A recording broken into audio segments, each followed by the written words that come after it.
I'm Larry Souder, and welcome to Souder and Friends. Just how does God answer prayer? Are there demons in the world today? Is there an unseen world? The idea of spiritual warfare is one that most people, both Christian and non-Christian, consider to be a mystery. I met a man who says he has observed God's power and how prayer can have a profound effect on altering the evil desires and activities of Satan. His name is Steve Hemphill. In this Souder and Friends, Steve tells the story of an atheist he met at a fast food restaurant.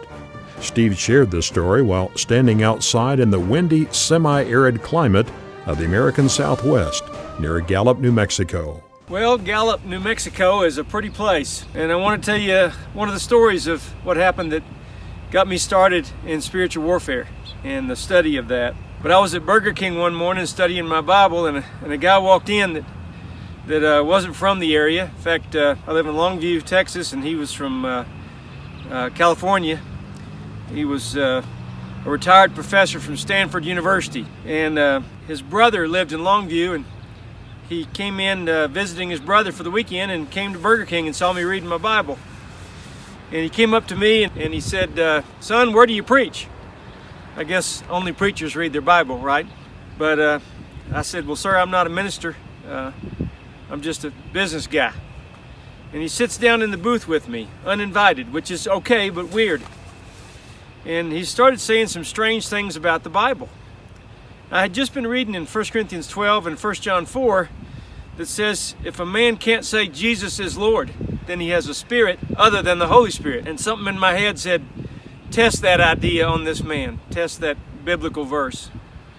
So I looked up at him and I said, "Dr. Smith, is Jesus Lord?" This 75-year-old man got so angry at this question, he jumped up out of the booth and started pacing back and forth like a caged lion, screaming at the top of his lungs, "No, who is Jesus? I don't know who that is. I'm wasting my time talking to you." The Burger King workers were like this.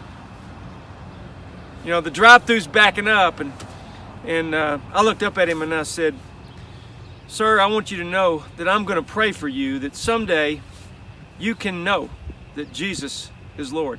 That really made him mad. He leaned over and he stuck his finger right in my face and he screamed, "No, don't you pray for me."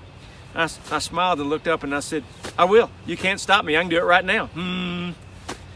And he stomped out of Burger King. I realized later he didn't even eat. He slammed the glass door while we were watching. I thought it was going to break, and the frame ran to his car. And when he got out and backed up, he threw it in gear and hit the gas. He burned rubber to get out of the parking lot, and it's only 50 yards to the highway. And it dawned on me for the first time in my life, he is defenseless against my prayers. I said then, someday I want to write a book on spiritual warfare, because let me tell you, prayer is way more powerful than we've given it credit.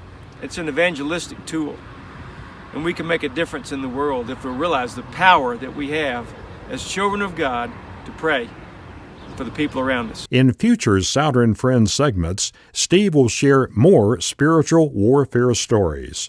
If you would like more information about Steve Hemphill's views on spiritual warfare and to subscribe to his spiritual warfare channel, email stevehemphill1, that's number 1, at me.com.